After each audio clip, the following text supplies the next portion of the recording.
లోకంలో ఉన్న వాళ్ళకి ఇక్కడున్న మనకి వ్యత్యాసం చెప్తున్నాను నేను. దేవుడు ఎవరి హృదయం తెరుస్తాడు, ఎవరి మనస్సు తెరుస్తాడు అనే ప్రశ్నకి ముందే మీకు జవాబు దొరికింది. దేవుని మాటలు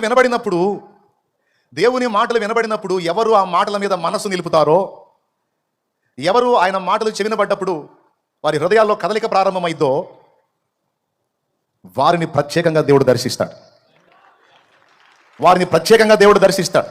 అందరికీ వినబడేటట్టు సంత వీధులలో, వీధి మొగలలో, పట్టణపు సందులలో ఆయన సంగతులు వినబడేటట్టు చేస్తాడు. అవి వెదజల్లబడతా ఉంటాయి. అయితే విన్న హృదయాల్లో ఆ వెదజల్లబడినటువంటి వాక్య విషయాలకు కొన్ని హృదయాలు స్పందిస్తాయి. ఆ స్పందించిన హృదయాలను దేవుడు ఎరుగు. అందరికీ పిలుపునిస్తున్నాను, అయితే కొందరు మాత్రమే వాటి కోసం కదిలారు. ఇప్పుడు ఈ కదిలినటువంటి వాళ్ళని నేను నా యొద్దకు ఆకర్షించుకుంటాను. ఇక వీళ్ళని ప్రత్యేకంగా నడిపించి నా కుమారుని యొద్దకు చేరుస్తాను.